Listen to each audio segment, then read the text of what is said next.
Hi everyone. ఈరోజు నేను చెప్పబోయే కథ రుజువు. సుబ్బరాజుది కొబ్బరికాయల వ్యాపారం. ఆ ఊర్లో ఒకే దుకాణం ఉండటం వలన సుబ్బరాజు వ్యాపారానికి తిరుగు లేకుండా పోయింది. లాభాలు తగ్గుతున్నప్పుడల్లా కొత్త కొత్త చిట్కాలు ఉపయోగిస్తూ తన వ్యాపారానికి డోకా లేకుండా చేసుకునేవాడు.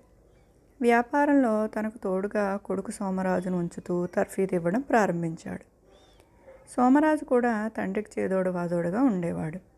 ఒకరోజు చౌకగా వస్తున్నాయని 2000 కొబ్బరికాయలు ఒక్కసారిగా కొనేశాడు సుబ్బరాజు.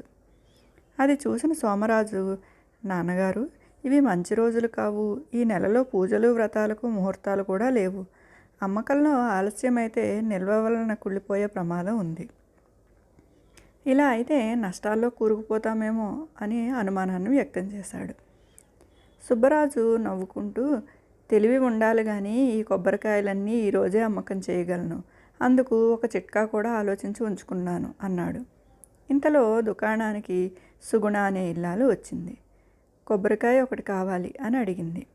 సుబ్బరాజుకు సుగుణ అంతకు ముందే పరిచయం ఉండటంతో, ఒక్క కొబ్బరికాయ దేనికమ్మ తీసుకెళ్తున్నావు అని అడిగాడు. ఇంటికి చుట్టాలు వచ్చారు, పాయసంలో కొబ్బరికూర వేసేందుకు అని సమాధానం చెప్పింది సుగుణ. నీకు ఈ విషయం తెలీదా అంటూ సాగదీశాడు సుబ్బరాజు. ఏ విషయం ఆతృతగా అడిగింది సుగుణ. దిష్టి కొబ్బరికాయల పూజ విషయం చెప్పాడు సుబ్బరాజు. ఏమిటా పూజ ఆశ్చర్యపోతూ అడిగింది సుగుణ. ప్రతి ఇల్లాలు ఇంటి యజమానికి 3 కొబ్బరికాయలతో దిష్టి తీసి ఇంటి ముందు కొట్టాలి. అలా చేయకపోతే ఇంటి యజమానికి ప్రమాదం అంటూ పూజ విషయం చెప్పాడు సుబ్బరాజు. ఎవరు చెప్పారు అడిగింది సుగుణ. పొరుగురు జ్యోతిష్కుడు చెప్పాడు.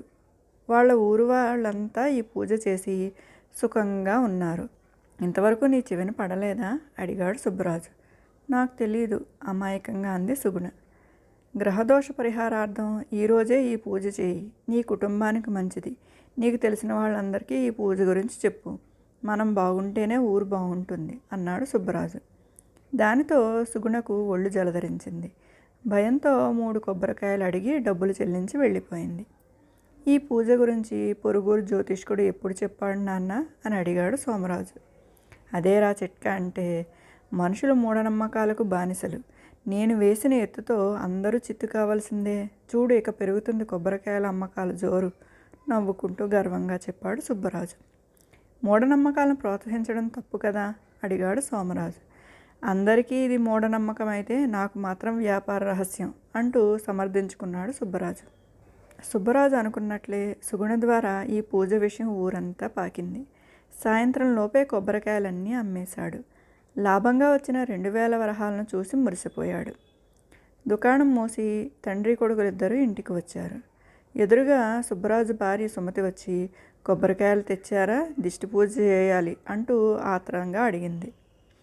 కాయలన్నీ అమ్ముడుపోయాయి, లాభం 2000 వరహాలు మాత్రం తెచ్చాను నవ్వుకుంటూ చెప్పాడు సుబ్బరాజు. లాభం సంగతి దేవుడెరుగు, మీరు చల్లగా ఉంటే అదే నాకు 10,000 అంటూ తాయెత్తును సుబ్బరాజు చేతికి కట్టింది సుమతి.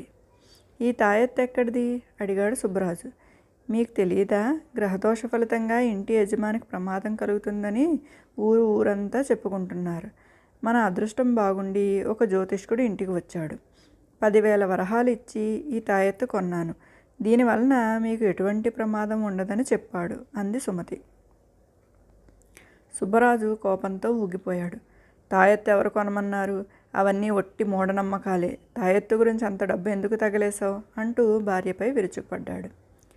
నాన్నగారు, ఇందులో అమ్మ తప్పు లేదు. మూఢనమ్మకాలను ఆచరించడం ఎంత తప్పో ప్రోత్సహించడం కూడా అంతే తప్పు. మీరు చిట్కా పేరును లేవదీసిన పుకారు 2000 వరహాల లాభం తెచ్చిపెట్టింది. అదే పుకారు అవకాశంగా మలుచుకుని జ్యోతిష్కుడు అమ్మ దగ్గర 10,000 వరహాలు తీసుకుని తాయెత్తును అంటకట్టాడు. మీ పుకారే లేకపోతే 10,000 వరహాల నష్టం వచ్చేది కాదు అంటూ తండ్రిని నిలదీశాడు సోమరాజు. ఈ పుకారు లేవదీసిన తమరా అంటూ కోపంగా చూసింది సుమతి. తమ స్వార్థం కోసం చేసిన పని తప్పని రుజువైనందుకు సిగ్గుతో తలదించుకున్నాడు సుబ్బరాజు. ఇదండి ఈరోజు కథ. రేపు ఇంకో కథ చెప్పుకుందాం.